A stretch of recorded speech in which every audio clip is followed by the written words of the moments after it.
Wednesday, everybody. Welcome to the Brownwood Lions Coaches Show. It is Wednesday, isn't it? Wednesday. Yes. All right. Welcome to the Brownwood Lions Coaches Show here on KOXC. I'm Derek Stuckley, along with Brownwood Lions head football coach, athletic director Sammy Burnett, and a special guest he will introduce here in a minute. How you doing today, Coach? I'm doing great. How are you? I'm still recovering from the football banquet Monday night. Why? Well, that was quite the speech you gave. Got a little long-winded, did it? You know what? I've been thinking about that, and I almost am not apologetic because that is an opportunity that we get to celebrate life and our kids and the year's worth of sacrifice that they made for a season. And once I got finished, I was like, man, I got a little long-winded. I didn't really feel apologetic because it's those kids we're there to honor, and I hope we did that. It was good. No, it was a great speech. The only problem was there was a football game we were trying to get home and watch, and then they wanted to. I had it recorded, and they pop it up on the big screen at the church, and I'm like, whoa, wait a second, I got to get out of here. I'm covering my ears and everything. Because it was almost over at that point. It was, but I did get to sit, and I sat on the couch and turned it on. My daughter's sitting right beside me because she's become a football connoisseur and wants to learn more about it. She's like, last time I saw it was 18-0, Dad. I'm like, come on, Layton. I've been saving this for hours. But then I realized how they got to the 18 and the fact that their kicker may not have a job this week. That's tough, man. You missed 4 extra points in a row, and that you add the one he missed the week before. That's not good. Yeah, it's a good thing they won by 3 touchdowns. And speaking of Matt McCrane, I saw that he may have gotten a contract with the XFL. Is that what it was? Oh, no, I haven't talked to Matt. I'm not sure who it was. I don't want to put out false information, but I saw that he was going to sign with somebody, and I didn't get to see it. But if that's the case, man, congratulations to him because he keeps working and masters his craft. He's a master of his craft. I've said it before. I don't understand why he hadn't been picked up and kept because everywhere he's been successful. He's a proven winner. He continues to work on his craft, so if that phone call ever comes, he's prepared and ready to go, and he's always mentally ready to go. So if that's the case, wherever it may be, congratulations to him. Definitely.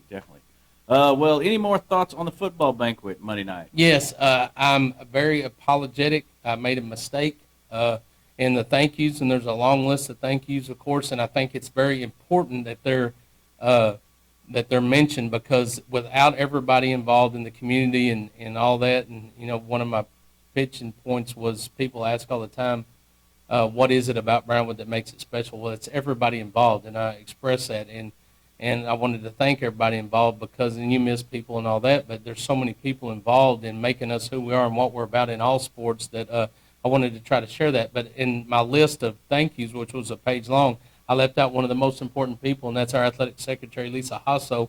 And if it wasn't for her and what she does behind the scenes for the banquet, it wouldn't run functionally. Along with the Mothers Club. So, and I was, man, it hit me after I left. And something hit me. I'm like, oh, no, I forgot to mention Lisa. So I had to buy her flowers and some candies or chocolates, whatever I did to make up for it, which it doesn't make up for, but I wanted her to understand that I'm sorry. She's very vital in what we do every day at the athletic office. She takes care of a lot of things that I don't have to worry about. So I did want to mention on air that I'm sorry to Lisa for not mentioning her at the banquet. Without her, it wouldn't be possible, and that's a fact. So, Lisa, thank you very much. Yeah, she's a superstar up there. Yeah, she is. She helps y'all, me, she helps everybody. Yeah. So, thank you very much. All right. Well, let's talk about some ball games from last night. Soccer and basketball were in action. Okay, basketball went to Stephenville and played one of the Honeybees and the Yellow Jackets. Were not victorious. Of course, the girls, we knew that it was going to be a battle for them. Stephenville's ranked one of the top teams in the state. They took it on the chin, but we talked about it before. And, you know, in certain years, you're going to have those that are at a different level possibly than you are at the time. And hopefully throughout the year, you may slip by and get them once or something and give yourself an opportunity. But it is what it is. You got to win the games that you feel you have an opportunity to win. And so far at the end of the first round, we've done that. We have 2 teams in our district, Glen Rose and Stephenville, that are very strong on the girls' side. And you do everything you can to try to slip one from them. But the other 2 teams that we feel we're comparable to, Mineral Wells and Graham, our girls were victorious in both of those games. So they put themselves in a position. They're 2-2 in district right now, and they're in a position to advance to the state playoffs if they continue to do the things that they can and win those games that we feel we need to win and try to win those games that no one expects you to win. So I tip my hat for them to their competition and going out there and doing that.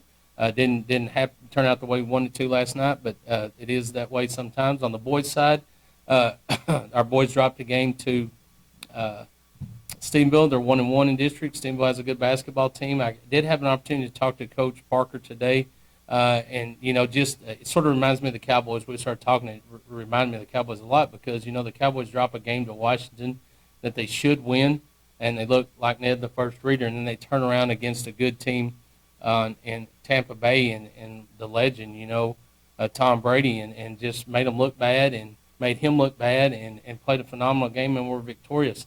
Coach Parker's going through the same things from me talking to him, just the inconsistencies of performance from one week or one game to the next. So they're working on that consistency. Talked about some defensive changes he made that thought that would be beneficial.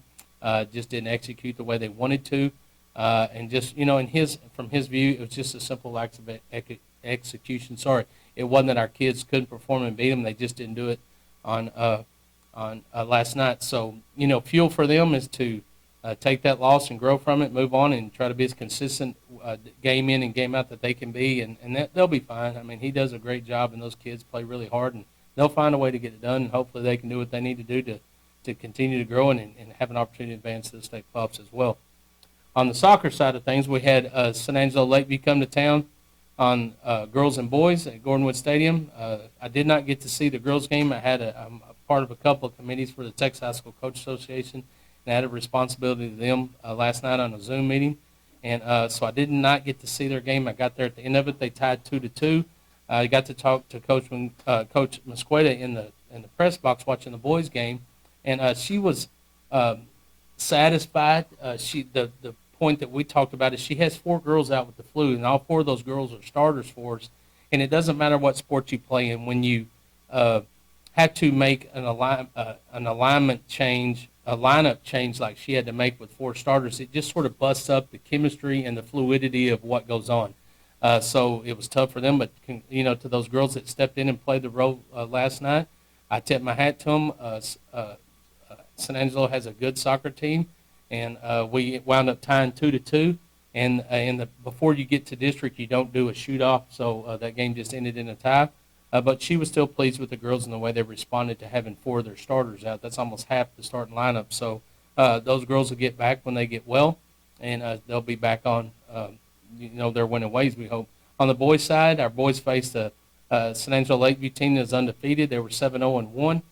They jumped up to a 3-0 lead on us, and the opportunity for our kids to fold and let that game be a blowout, and they didn't do that. They fought hard the whole night. They brought it back to a 3-2 score and had opportunities at the end of the game to win it or to tie it, and had some shots that just didn't go in. Their goalie did a phenomenal job, and I was really pleased. As I told Coach Westerman today, it's probably one of the best soccer games I've seen from our boys' side in a long time. They played extremely hard. They played fast. They played physical. They understand what they're doing. They're flying around. They never surrender. So I was really pleased with the outcome. Like I said, in any loss, there's an opportunity to grow and learn. They played a really good soccer team, and I thought they did well. And to show the willingness to continue to fight and get themselves back in the game was huge when it could have been a blowout. So I was pleased with what I saw. We didn't get the outcome that we wanted, but yet there's always something to learn, as I've stated before. And they'll learn that, and they'll continue to grow. And I saw a lot of really good things. I saw good things from starters. I saw good things from bench players that came in and played their role, and I was really pleased. I mean, they played as a team, and they played with passion, so that's all you can ask. All right. So what else do we have going on this week? Well, tomorrow, powerlifting kicks off their season. Of course, we talked about that last time. They have 3 events before they get to the regional meet. They'll probably pick up a regional qualifier when that time comes. If we have kids that need to try to go qualify that hadn't, an opportunity for them. But they'll head to Lampasas tomorrow at 4 o'clock and have their first powerlifting meet. Really excited about the numbers. I sat and watched them yesterday in practice, and Coach Denard, who's our head powerlifting coach, educating the girls on the meet, how he just walked through every lift with them and how they can, what they can expect when they go to a meet, how you need to enter with the right weight to get a mark and then progress through that. If you don't get a mark in one event, you're pretty much done for the night. But he walked through all that with them. I really liked the interaction that he had with him and Coach Smith, who's the assistant on the girls' side, and then Coach Wilson, who's an assistant on the boys' side. But the numbers are great. We have 17 girls, and and it's going to come to a point where they all may not have an opportunity to go to a meet because of how many they allow in or whatever. Some will they'll allow as many as you want to bring. Some it's sort of limited, but it's nice to see great numbers. I think our girls have 17 lifters. That's big, man. We haven't had that many since I've been here. That's huge. I'm excited about the numbers there. On the boys' side, we got great numbers. The kids want to compete. They want to go to other places and they want to show how much they work in the weight room. So I'm excited about what's going to kick off with powerlifting. Of course, softball started last Friday, and our special guest will talk about that in just a little bit, but they had their first full practice on Monday. And then on Friday, our girls' soccer will be at Burnett. They'll go at 4:30 and 6. Our boys will start the Burt Burnett tournament on Friday and Saturday. And then we were scheduled to have tennis versus Colleen here, but that was canceled because Colleen double booked and had to drop that match with us. So tennis will not be performing on Friday like we thought they were at home, so they'll be off. And then it's just girls, boys soccer. Basketball has a bye on Friday, so that's what we got for the rest of the week. All right. Well, as you mentioned, we've got a special guest today, so why don't you introduce her? Sure, I will. Tarita Mungia has been coaching for us for how many years now, Coach? 3 years. 3 years, and has done a phenomenal job. She helps with basketball. She helps with softball. Coach Lynn, as a lot of people know, went through a loss of a fiance and was really struggling with being with him and took a leave of absence, and she came back late November and decided that she was going to go a different direction and not come back in the spring as a coach. And I just felt it was right. I talked to Coach Hortz and we had a lot of discussion and felt it was right to ask Tarita to step in and lead the team this spring. She graciously took on that role. It's a lot different being an assistant as it is being in charge, and she's learning the ins and outs of what you need to do to be prepared, from schedules to paperwork to feeding the kids and all that kind of stuff. And we've tried to assist her, or I say we, it's been mostly Lisa and Heather helping her get through that. And the part of being on the field and coaching those kids is sort of second nature to us as coaches. That seems to be the easy part. The 10% that we get to do there, it's always different when you're in charge and you're leading the program. But Tarita has stepped up and courageously said she'd take that on this spring. So really excited to see what she's going to bring to the table and to see how our girls respond. So I'll be quiet and introduce the leader of the spring for our girls softball team is Tarita Mungia. A former Lady Lion herself. That's right. Yes, thank you both for having me. Well, that's your first question then. What's it like to be coaching at your high school? It's a blessing. It was absolutely always the dream and always the goal to get to come back. Lady Lion Athletics and Lady Lion Softball has created some great women over the years, and a lot of us attribute our dedication, our work ethic, and a lot of our moral character and code to these programs, and to get to come back in this role is absolutely a dream. All right. Well, of course, a few practices under y'all's belt now, just with what y'all have coming back, what you have coming up, just kind of the overall expectations for this group. The girls have a lot of great energy. They work hard. They'll do anything you ask them to do. They're loud and excited. There's so much positivity running through all of them. We got hit by the flu as well, so I haven't got to see everybody out on the field all at once, so I'm looking forward to that. But this year we have a lot of really big leadership roles.